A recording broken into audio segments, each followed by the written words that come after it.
tnSportsChat presented by Lehigh Valley Health Network.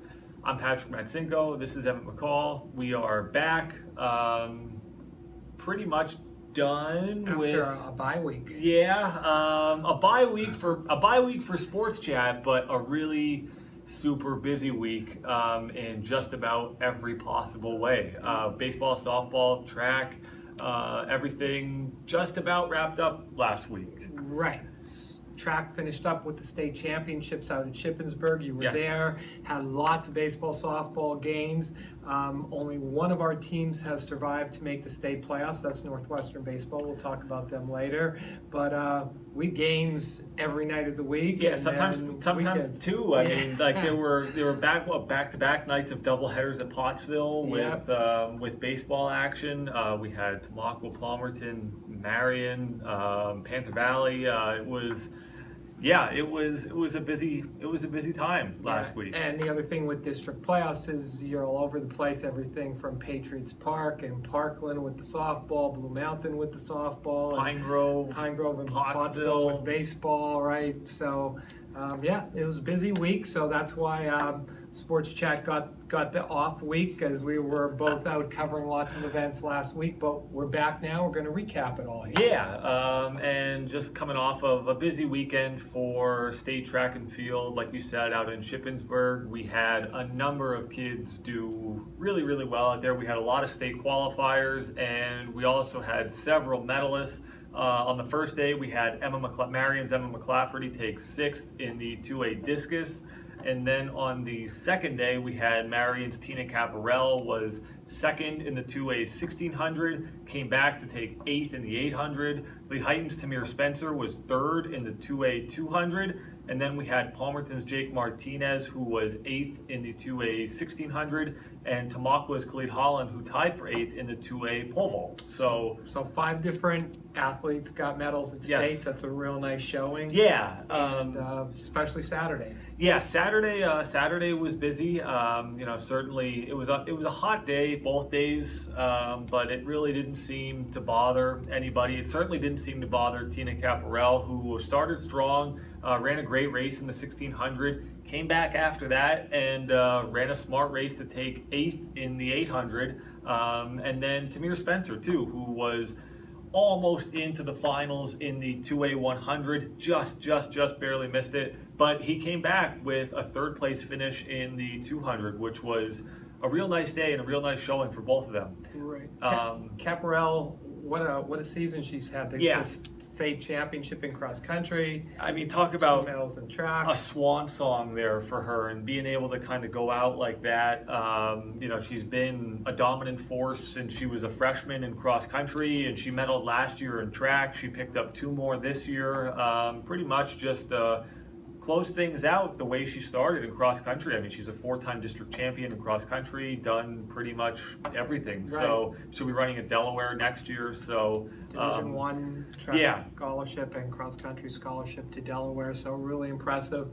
Tamir Spencer from Lehigh Junior brought him up. Yeah, he seemed to get stronger as the season went on. Oh yeah, and you think about what he did at leagues too, where he fall started in the 100, won the 2, then went to districts, won them both, and then went out to states. He was seeded well in both events.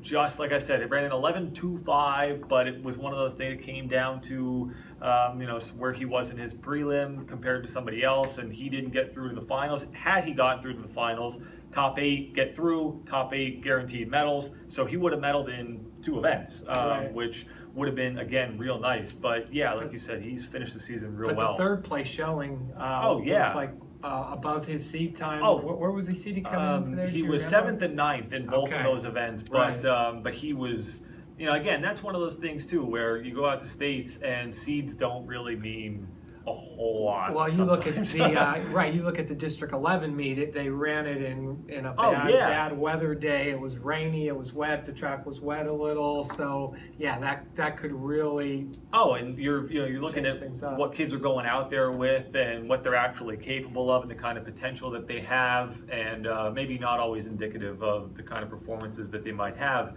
but I had a chance to catch up with both Tamir and Tina to have them talk about their performances on Saturday at Shippensburg. I'm so excited just to do as a senior. It just means so much. I was ahead the first lap and then she passed me and I was like, okay, I'll just stick on her, and then she pulled me and then I ran my PR, so really happy with it. I wasn't sure what to expect and I ran against her, but she ran her PR by a couple seconds, so just really wanted to focus on that last sprint coming in and just letting her set that pace. I never really gave up when she started pulling away a little bit. I was just trying to focus on holding my spot, but anything could happen in those ones. How does that make you feel? Just to have a race like that as my last 16 as a senior in high school, it just means so much. It means a lot. Like, being able to come here with the medal, it pays off everything. I said I had to leave with a medal. Like, my goal was to get 6 or above, so like placing third, it was even better. It's pretty good. I've gotten better when I watched like the beginning of the year than to now. There's been like a really big change. I've noticed that. Definitely helps for me to push harder because like I'm used to being in the front, so when there's someone else in front of me, like makes me push harder. So my goal is pretty much to PR, then place pretty high. Yeah, smoother. Keep my chin tucked a lot more than my dry face, pretty much. I think I already had like the stride part pretty down. So just happy we got the medal. Yeah, it's great. That was Tina and Tamir talking about their performances on Saturday. And like I mentioned, Tamir is just a junior. Tina, obviously a senior going to Delaware, but our other 3 medalists are also underclassmen and will have a chance to come back next year and try to improve upon their performances from this season with Emma McClafferty, Jake Martinez, and Khalid Holland. And I think they're all excited and eager to work their way back there next year. Yeah, McClafferty, we were just kind of talking before we came out here, PR'd at districts and then again at states, so she really threw well in the postseason. And that's not easy to do. You worry about peaking too soon, maybe. And then you have all the pressure in states of, competing for a state medal against the best competition. It's so much easier said than done. And you look at a kid like a Jake Martinez, who's had a great season, Colonial League, district championships, all of that, and he made it through to the finals in the 1600, and he ran a really, really smart race. Yeah, started it's in just the back. not athletic ability. No, it could be a mental game in some of these distance and that's races. so hard to do in races out there because the competition is so tough. And to think that you're going to start in the back and pick kids off and get up to 7th and 8th and then stay there, especially on a day when it's like 90 degrees, right? It doesn't just happen. So I thought he ran a really, really, really smart race. And Khalid Holland, I mean, he was seated like 16th. And coming into this year, his previous best was 11.6. And he goes out there and he clears 13. He wanted to try to get 13.6. But again, just a junior, he's shown so much growth in that event. And a lot of upside coming for next season. Yeah. With the improvement he already showed. It's awesome to see that he's already made that kind of progress. And again, I think just all 3 are very eager with Tamir, very eager to try to get back and do even better next year. So it'll be interesting to see what happens. Looking forward to that. So that's track done for another year, but still just sort of coming off of a good softball season where we had a number of teams do really, really well. But thinking about baseball, we had a couple of teams in district championship games, and like you said, Northwestern came back and won a district championship. Northwestern will play Monday, first round of state playoffs. They're going to play the District 12 champ. That game is scheduled for tonight. We're taping this on a Thursday. That game's tonight, so Northwestern should know by tomorrow who they're playing. And it looks like it'll be down in the Philadelphia region. But yeah, a dramatic comeback victory. Yeah. Northwestern has played really well. They started the season playing really well, had a little bit of a lull there late regular season, and then has just picked it up again in the district playoffs. Yeah, I mean, they were, they mercy ruled, shut out Wilson, and I mean, Right. They were rolling teams just to get into the final. And then I was trying to kind of follow along on Saturday while I was out in Shippensburg, but the kind of comeback that they had in that game was... Yeah, playing Allentown Central Catholic, championship game, down 4-0 early in the game after 2 innings of play, an inning and a half of play. They're down 4-0. They score 3 runs in the 6th to eventually tie it, and then pull the game out in the 7th inning, dramatic victory to win a district championship.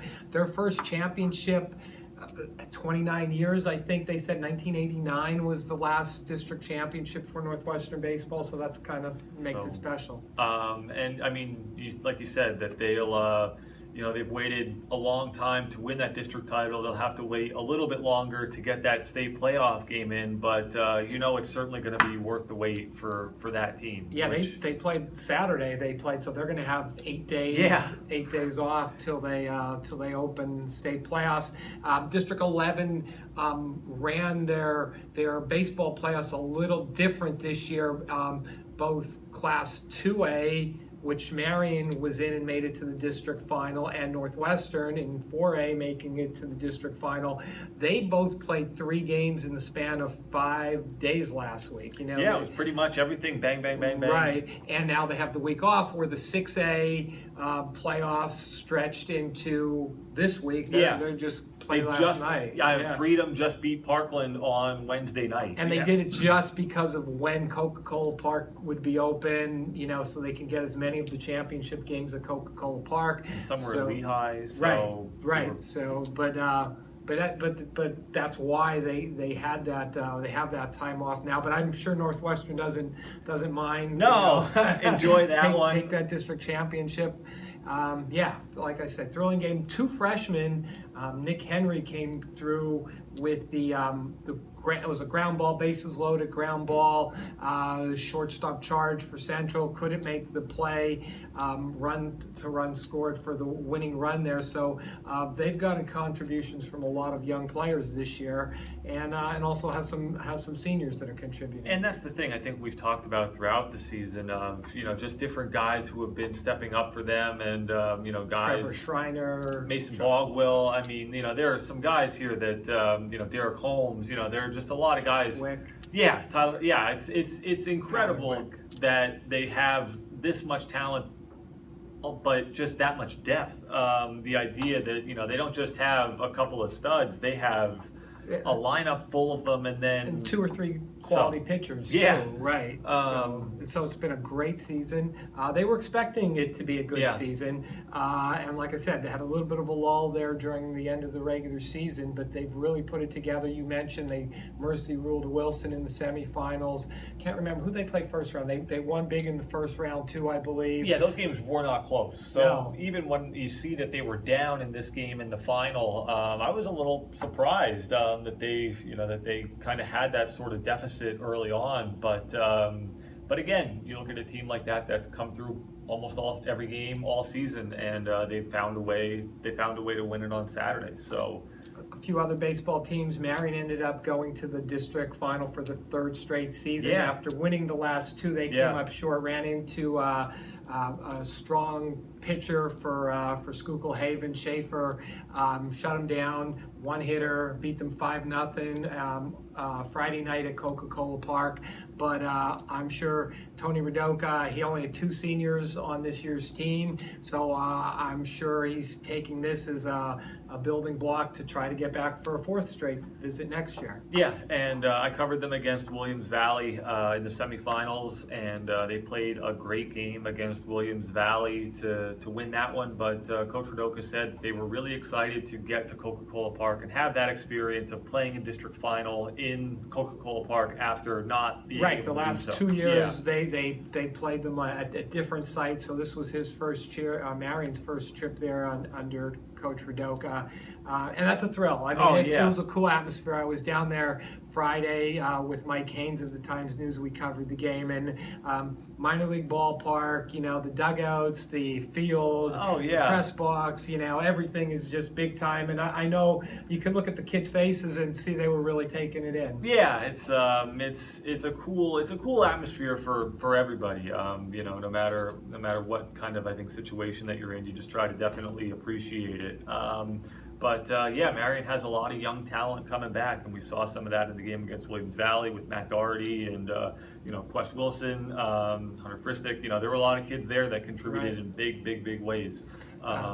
In addition to the 2 teams we had in the finals, we also had a couple teams reach as far as the semifinals before losing. Panther Valley lost to eventual District 11 AA champ Haven in the semifinals. Yeah. They were up early in that game. They manufactured some runs. Richie Vanko's team, guys were able to put the ball in play against Dylan Dress early on. Another quality pitcher. Yeah, and they were able to push across a couple runs, and that was a close game. And then it was Panther Valley had a 4-3 lead. Yeah, by the 4th, 5th inning of that game. They were up, and then there were just a couple of walks, and then Schuylkill Haven just started to kind of just pull away, and then Schaefer came in the last couple of innings and just shut it down. But yeah, again, Panther Valley is another team that has had a great season, and that was the first district win in a few years. Yeah, I know they've been there and getting on the doorstep. But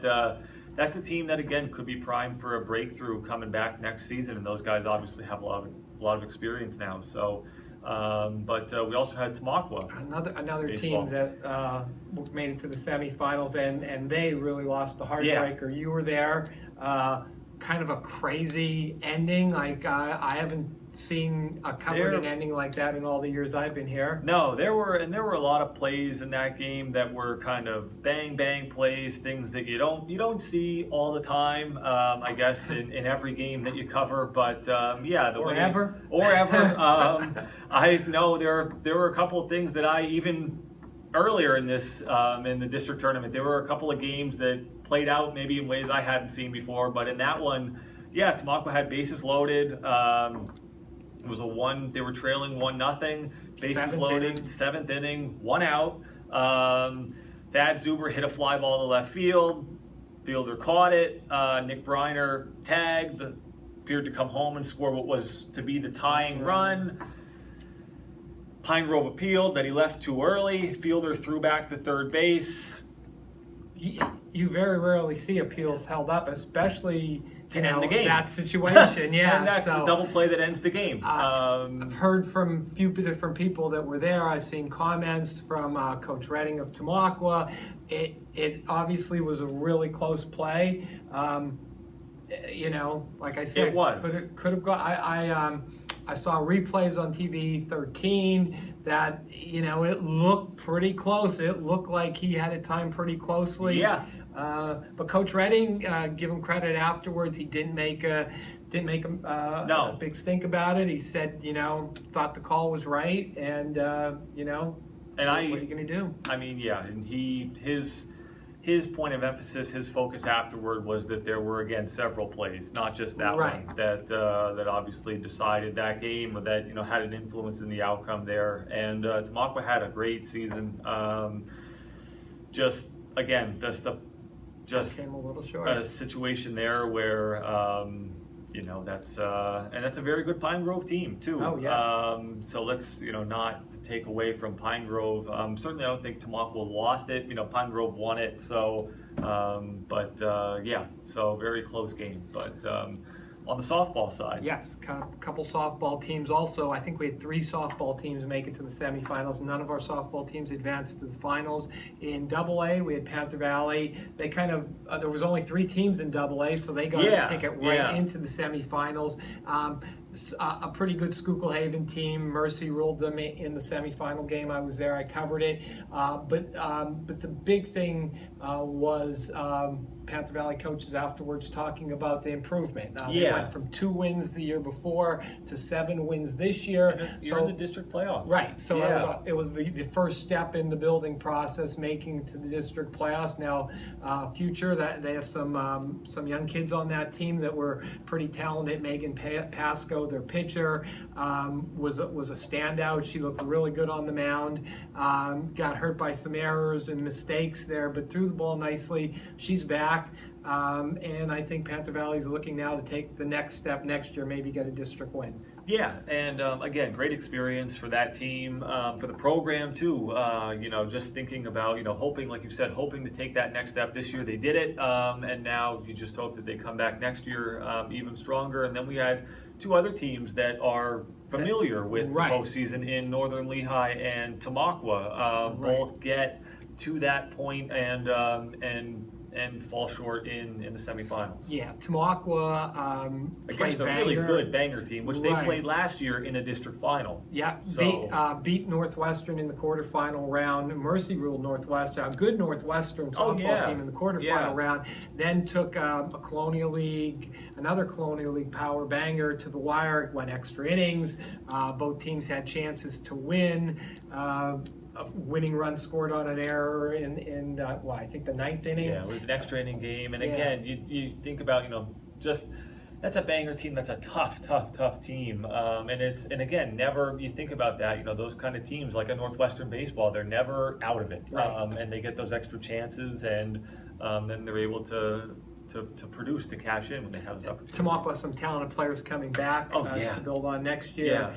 Pitcher Jada Shellhammer. Her stats are incredible. Offensively, not only pitching wise, but she's had a great offensive season, batting in the 400s. Miranda Chinchar playing first base, Courtney Hoffman, it's lots of talent. Zellner and Hoffman, I believe, are graduating this year, but Chinchar's back, Shellhammer's back, and they have a lot of other talent coming back. That's a good junior class they have there that'll all be returning next year. In this group, you think about, even if they lose, like you said, they lose some of those girls, it's been a really strong core for that team now for the last couple of years. And you think about a brutally tough Schuylkill League. I mean, just look at those teams, just the William, and even Pine out Grove, of North that. Schuylkill beat Pine Grove for the district championship last night after Pine Grove had won, I believe, the Schuylkill League regular season, our postseason title. So you've got two really good teams there,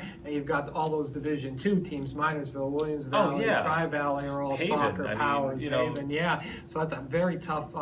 It's a very tough softball league. And Tamaqua took North Schuylkill to extras when I covered them. Yeah, 2 one-run games, I believe, this year, late in the season. So it's a good team. They've been competitive the last few years. I believe they lost in the district finals last year.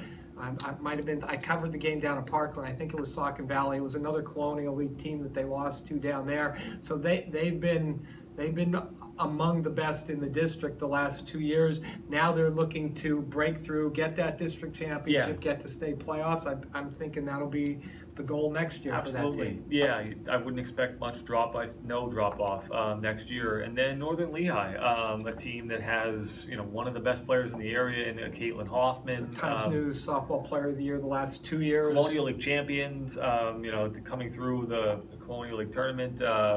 Obviously just had a really strong season. Just again, a tough North Schuylkill team, which. There's certainly, to take nothing away from Northern Lehigh. Semi-final loss to North Schuylkill. North Schuylkill beat them 6-1, I believe, in the semis. Did a pretty good job of shutting them down, and also did a good job against Hoffman, who's a very talented pitcher, of kind of putting some balls in play and taking advantage of an error here or there and some base running plays. And pitching around her, too. And smartly kind of not letting her beat them with the bat. And that's a strategy obviously a lot of teams have employed this year. Yeah, she's been pitched around quite often, but it still had another great season at Northern Lehigh. She's finally graduating. It seems like she's been playing there for about 5 or 6 years. But she'll be going to Fairfield, I believe, Division I school. So certainly wish her the best there. Again, just a loaded bracket. And you look at running up against a team like a North Schuylkill in a semifinal game, certainly no easy task. And then maybe waiting at the other end is a Pine Grove, so you're just... it's kind of that 3A class was definitely loaded with quality softball teams. And then you look at even Tamaqua on the other end. It's Becca and Blue Mountain. So it's you're not going to be able to get away from it, obviously, especially in the postseason. But so we're looking forward to next week with Northwestern baseball. We'll recap how they did or how they're doing, if they're still alive in the state tournament. So that'll be next week. That'll be Monday, and we'll see what we have. We'll see what we have after Monday. And then we'll talk maybe about some summer sports legions starting. Carbon County Babe Ruth League is starting. We've got Connie Mack leagues going down in the Lehigh Valley area, and Little League tournament. Just around the corner. You'll be here before you know it. Yeah. But in this weekend also we have NASCAR at Pocono, which I know you're super excited about. I'm excited that you're going, Pat. I'm excited for you. But you'll be up there Friday for qualifying. You'll be up there Sunday for the race. So follow the Times News, Saturday's paper, Monday's paper. Get the stories on what's happening up at Pocono. You'll be up there with Brad Hurley of the Times News. Try to put some stuff online, and who knows? We'll see. Yeah. Hopefully the weather cooperates. Yeah. So. But that's all we have for this week, I think. So sounds good. For Emmett, McCall, I'm Patrick Matsinko. Thank you again for tuning in to TN Sports Chat, presented by Lehigh Valley Health Network.